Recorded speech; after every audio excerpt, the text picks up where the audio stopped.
నీత్సే ఒకసారి ఇలా అన్నాడు, చాలా ఎక్కువగా గమనించేవాడు ఈ ప్రపంచంలో ఎక్కడా కూడా సరిగ్గా కలవలేడు. అదే నిజమైన అవగాహన యొక్క శాపం.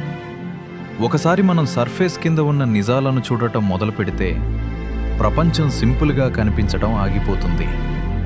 మనుషులు ఆడుతున్న నాటకాలు కనిపిస్తాయి, వారి నిజమైన ఉద్దేశాలు కనిపిస్తాయి.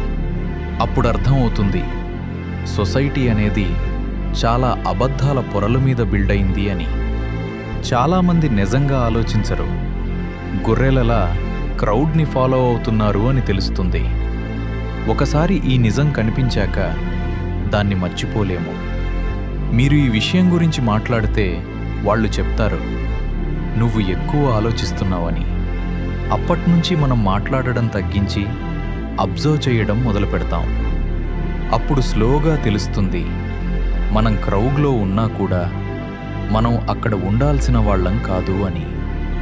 అంటే మనం వాళ్ళకన్నా బెటర్ అని కాదు, కానీ జరుగుతున్న నిజం మనకి అర్థమైంది కాబట్టి.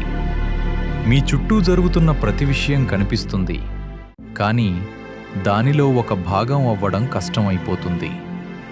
అవగాహన చాలాసార్లు మనిషిని ఒంటరిగా చేస్తుంది, కానీ క్లారిటీకి అదే దారి.